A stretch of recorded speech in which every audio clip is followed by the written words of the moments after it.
Hello students, अस्सलाम वालेकुम। Welcome to my channel learn with ease student. Hopefully आप सब खैरियत से होंगे, ठीक होंगे और आपको हमारे सारे लेक्चर्स अच्छे से समझ भी आ रहे होंगे। ओके स्टूडेंट, हमारा जो पिछला टॉपिक था जो कि मेटालिक बॉन्ड के हवाले से था, होपफुली आपने उसको अच्छे से कर लिया होगा। नहीं समझ आया तो दोबारा वीडियो ओपन करें और उसे देख लें। अच्छा, आज का हमारा जो टॉपिक है वो है जी इलेक्ट्रोपॉजिटिव कैरेक्टर ऑफ मेटल्स, और एक हम करेंगे electronegative character of non metals. तो स्टूडेंट्स, आपको पता है कि मेटल जो होती हैं हाईली इलेक्ट्रोपॉजिटिव होती क्यों है। क्वेश्चन तो यही है ना कि इलेक्ट्रोपॉजिटिव क्यों होती हैं। इसलिए होती हैं कि वो अपने इलेक्ट्रॉन्स को लूज़ कर सकती हैं। ठीक है, उनके आउटर मोस्ट शेल में जो इलेक्ट्रॉन है ना वो ईजीली दूसरे एटम्स को वो दे सकती हैं। So this is the only reason why they are electropositive. अब उसके अंदर भी कंपैरिजन है। ज़ाहिर है आपको पता है पीरियोडिक टेबल के लेफ़्ट साइड पर जो है वो अल्कली मेटल्स हैं and then alkaline earth metals हैं। ठीक है, तो यहाँ पर हम देखेंगे, कंपैरिजन भी देखेंगे कि भाई कौन सी ज़्यादा इलेक्ट्रोपॉजिटिव हैं और कौन सी नहीं है। इन जनरल तो हम यही कहते हैं कि मेटल जो है उनके अंदर टेंडेंसी है वो इलेक्ट्रॉन को लूज़ करती हैं, वो कैटायन की फॉर्मेशन करती हैं। फिर हम कहते हैं कि भाई जो अल्कली मेटल्स हैं ना, जिसके अंदर सोडियम है, पोटेशियम है, रुबिडियम है, सीजियम है, फ्रांसियम है, ठीक है, ये सारे के सारे जो हैं फर्स्ट ग्रुप के मेंबर हैं। तो इनके अंदर क्या है, ये एबिलिटी है कि ये अपना इलेक्ट्रॉन को इजीली लूज़ करते हैं। ठीक है, अब ये लूज़ कर लेते हैं तो इसका मतलब ये हाईली रिएक्टिव होते हैं। ये दूसरे एटम के साथ मिलकर रिएक्शन कर सकते हैं, जैसे कि सोडियम और पोटाशियम है, इनका स्ट्रॉन्ग रिएक्शन होता है वाटर के साथ। और हैलोजन्स कौन से होते हैं element G? Fluorine, chlorine, bromine, iodine and astatine, जो कि पीरियोडिक टेबल के राइट साइड पर मौजूद होते हैं। ये हाईली इलेक्ट्रोनेगेटिव होते हैं। ठीक है ना, तो ये क्या करते हैं, उनके साथ रिएक्ट करते हैं और इनके हाइड्रोक्साइड और हेलाइड बनाते हैं। ठीक है, इसी तरह अगर हम कंपैरिजन देखेंगे ना, इलेक्ट्रोपॉजिटिव तो अल्कलाइन अर्थ मेटल्स भी होती हैं।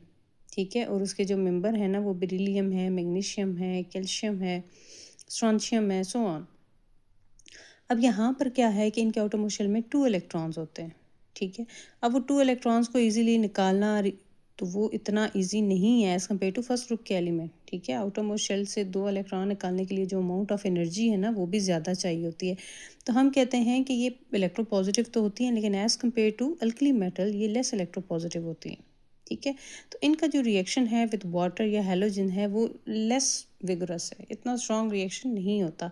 इसी तरह अगर आप एल्युमिनियम देखें तो ये थर्ड ग्रुप का मेंबर है, ये भी इलेक्ट्रोपॉजिटिव होती हैं और ये क्या करती हैं, रेडिली रिएक्ट करती हैं मिनरल एसिड्स के साथ और ये फिर साल्ट बना देती हैं या फिर हाइड्रोजन बना देती हैं।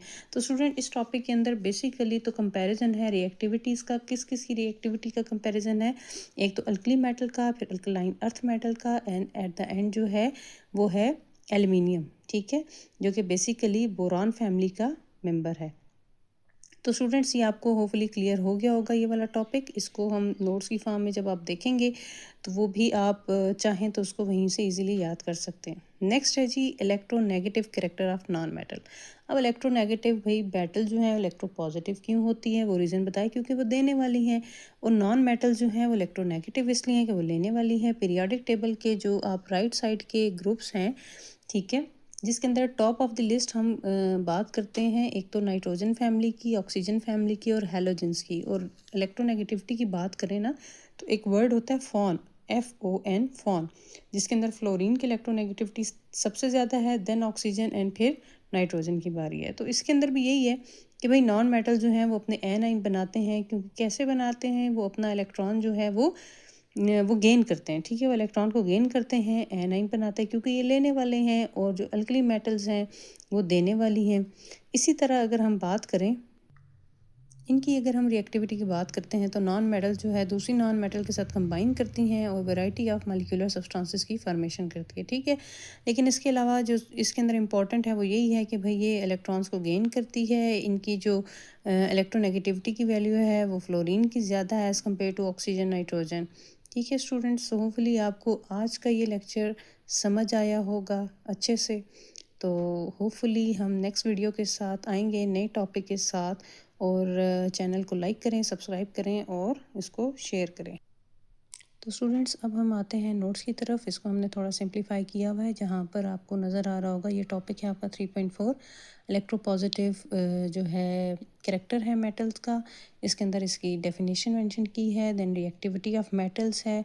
मेन हेडिंग उसकी सब हेडिंग क्या आएगा, पहले हमने देखनी है रिएक्टिविटी ऑफ अल्कली मेटल्स। ठीक है, ये जो सामने हमने इसको मेंशन किया हुआ है।